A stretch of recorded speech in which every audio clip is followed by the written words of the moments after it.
Salut, sunt Zen și am revenit cu o etalare a runelor. Această etalare este cuprinsă din câteva rune pe care dumneavoastră le veți interpreta ușor. Desigur, aceasta, vă reamintesc, este o tehnică intuitivă care eu am considerat-o că vă poate ajuta, susține și sfătui. Dar nu uitați, trebuie să aveți încredere în dumneavoastră și în divinitate. Atât restul sunt doar sfaturi și decizii. Deci ne vom concentra și vom face exact cum făceau vechii prezicători. Precum am descoperit într-o carte, formula pe care aceștia o spuneau când amestecau runele și le etalau. În primul rând vă gândiți la ceea ce doriți să aflați și veți spune: Stăpân al runelor, arată-mi înțelepciune prin aceste rune sacre.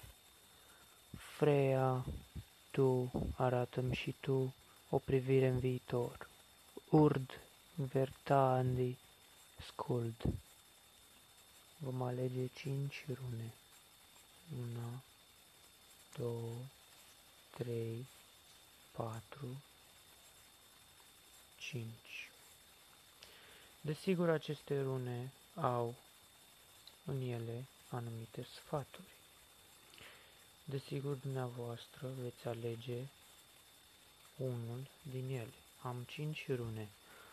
Voi face încă 5 rune pentru că vor fi 3 la număr și vreau ca dumneavoastră să alegeți unul din cele 5 rânduri.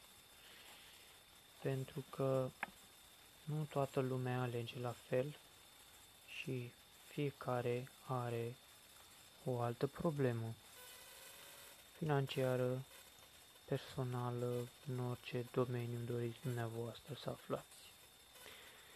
Apoi, după ce ne-am focalizat foarte bine, dumneavoastră veți alege primul rând, al doilea sau al treilea.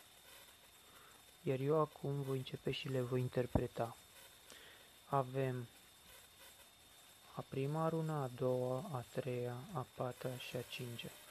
Asta înseamnă că avem o soluție, niște sfaturi și rezolvarea sa. Manaz. Dacă ați ales această rună sau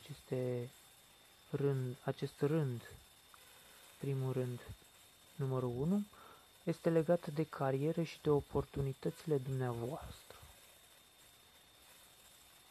Desigur, sunteți susținut de Daig sau Dagaz, în care veți obține o realizare prin ajutorul unor persoane care nici nu v-ați așteptat. Desigur, reprezintă și atracția dintre două persoane. Dacă dumneavoastră vă gândiți la o anumită persoană, runele vă spun că acea persoană se gândește la dumneavoastră. Runa Nied este o rună care vă sfătuiește să nu luați decizii repezite, în grabă și să vă relaxați. Pentru un moment trebuie să așteptați. Mai avem desigur și runa Turizaz, care este o rună protectoare, care vă susține, arată de obicei călătorii în interes de serviciu, dar și apare vești bune.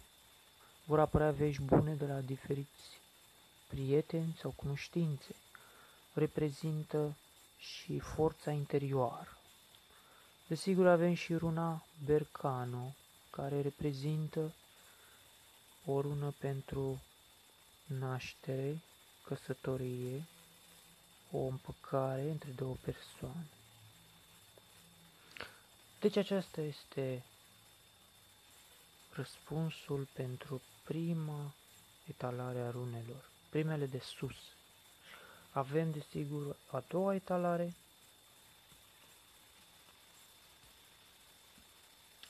Și aici avem o complexitate care reprezintă runa Anuz, care este o rună pentru a vă gândi, care vă face să aveți mai multă înțelepciune. În același timp, o implică schimbări majore în viața dumneavoastră, o transformare profundă. Avem și runa Gifu, care reprezintă ospitalitate, reprezintă și o promoție. Desigur avem și runa Uruz, dar este invers. Runa Uruz invers înseamnă ghinion și neșansă în realizarea anumitor probleme și înseamnă și o slăbiciune a vitalității dumneavoastră, o posibilă problemă de sănătate. Desigur, avem iar o rună întoarsă invers, care arată că dumneavoastră va trebui să faceți un sacrificiu. Nu știu dacă va fi în interes profesional, al dragostei sau al muncii sau financiar. Dumneavoastră știți mai bine. Și mai avem încă o rună, care este runa care completează această etalare, care reprezintă țelul dumneavoastră în viață, reprezintă că trebuie și vă arată că trebuie să aveți o nouă atitudine față de viață, să aveți încredere în divinitate, care vă conduce spre o nouă oportunitate. Vom sări la numărul 3, care este runa potrivită pentru dumneavoastră, și avem runa Pedro, care runa Pedro este o rună pentru materialism, surprize, câștig financiar.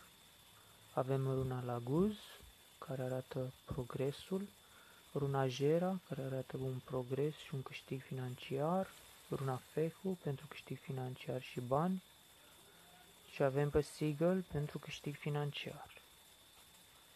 Vă mulțumesc, aceasta este etalarea celor 3 rune.